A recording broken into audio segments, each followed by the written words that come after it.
He told this story with a blank face, smiling only when he recalled the good times. Therapists of Reddit, what was your biggest I know I'm not supposed to judge you but holy SHT moment? I was counseling a 13-year-old girl for anxiety and she reported sexual abuse from her stepdad. I called her mom and told her mother I needed to call Child Protective Services. Turns out that CPS was already aware and the abuse was first reported around the patient's age 7. Mom was aware of the abuse and stayed with her husband anyway. It was a complicated situation. And it wasn't. How could she not do more to protect her daughter? Sorry lady. I'm judging. Serious question here. How can CPS know there's peepery like that going on, and refuse to do anything? How is that legal? Once had a patient whose wife shook their baby to death. He wanted help reconnecting with his wife. At the time I was a young father of a newborn myself, and he triggered a lot of fear in me for my own child, a deep loathing of his spouse, and pity to how pathetic kind for the patient. I tried for 3 sessions, met his spouse and everything before handing the case over to my supervisor who knew about my initial reactions, and tried to help me through it. Unfortunately, it ended up being more about my feelings than his, and I was new to the profession at the time. These things are expected to crop up from time to time, but I was still taken aback by my own reactions. You made the right call, being taken aback by your own reactions, deciding to hand off the case, and then I assume working through your reactions in supervision or by yourself sounds like a really valuable learning and growth experience. It is standard practice. Different therapists have different schools of thought on how to deal with it though. I had one who insisted that not being able to put aside your personal feelings and help literally everyone was a weakness. Others, better ones, emo, believe that therapists are human too, and we have to be aware of our own experiences and feelings and give ourselves room to be human. If not, we risk unnecessary trauma and burnout, and then we help no one. I do acute pediatric inpatient behavioral therapy. Has never happened with a child, and never will. Parents on the other hand can be real pieces of speep, and the way they treat/abuse their children then throw them off on us and scream fix them. I'm a big burly guy and I've cried many nights over this. You're a hero, my man. Big mahalos for all you do. My professor once shared what a patient said that made her quit her job. I didn't rape my daughter. She liked it. The daughter was _6_. She couldn't take it anymore. She worked in a rehabilitation center for people who have been sentenced for serious crimes and were forced to get mental help. Really difficult job, and this pushed her over the edge. I was once in my psychiatrist's office bi-monthly. 15 minutes med check.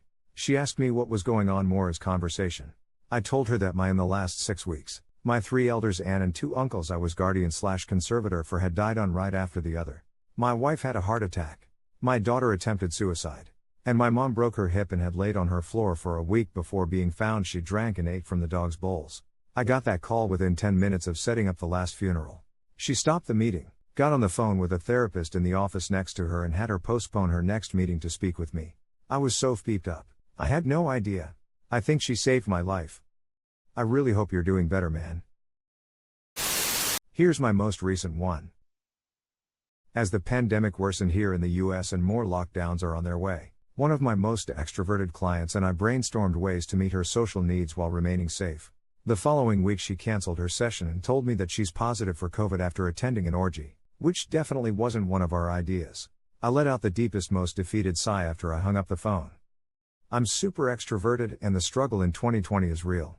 I just spend a lot of time on Discord chatting to people. Amazingly, I haven't caught COVID. I ran a men's anger management group, and some of those men had done some terrible things to women. Most of them I found ways to like and admire for their positive aspects, but there were 2 guys in that group I just could never find unconditional positive regard for. One guy basically never spoke in group. He would give one-word answers and occasionally just discuss how unfair the system was to him. I worked really hard to open him up and find things to connect over, but he never opened up to me or the group. He left the group after he strangled his girlfriend and went to jail. She survived, thankfully. The other left group early routinely, showed up late, participated minimally and similarly never wanted to open up honestly. He left early one group after we had discussed him staying to the end and threatened me when I told him he wasn't going to get credit for attendance, something the court required. Oddly, I eventually moved into the apartment below him completely without knowledge and listened to him scream at his girlfriend and break speep while I called the cops. I judge these men. They're speepty. Maybe they're redeemable, but redemption requires self-exploration and they both refuse to do so. It's worth noting how differently I felt about them than so many others in the group. Men I found ways to help and admire and respect even in spite of their awful behavior in the past. I can relate to this. My ex used to hit me a lot, usually leaving me with fractured ribs, black eyes, etc. He would hold me on the ground by my hair and kick the speep out of me. If I tried to get away, he would grab me by my legs, pull me back, and I'd get it 100 times worse. When I left him, I didn't contact him for about 3 months. When we finally did talk, he wouldn't even admit what he had done. He wouldn't apologize. Nothing. He would say let's move forward and not look back. I think this type of person is absolutely a lost cause. I joined in a review of a secluded patient and he threw a cup of wee and poo in my face when we opened the door. I tried to be objective about his experience, but I just thought, what a cunt. I work in inpatient services, so it can be hard to challenge myself at times. Individuals with diagnosis of personality disorder, for example, can do things that in isolation make you think they're just being bratty or manipulative. But to think of the experiences that shape them to react like that in a given situation can help to clear my judgment and find compassion. When someone bites me or hits me with one of our fabulously detachable anti-ligature curtain poles, though. I work with kiddos who have experienced some kind of abuse/trauma. 90% of my clients have been sexually abused. I have a lot of holy speep moments, but not from judgment of my clients but from what happened to them. I've had clients whose father made them help him dismember mom's body after dad murdered her in front of them. I've had clients under the age of 8 who have been sex trafficked. I've had clients who have been forced to film torture porn. I have holy speep moments all the time. Just checking in that nobody wrote my story. Patient side here. I had been seeing a therapist for a few months to help with chronic depression and self-harm with some pretty intense suicidal ideation. I had tried Suprax in the past. Didn't like the side effects and put it down, but I was ready to try something new to supplement therapy.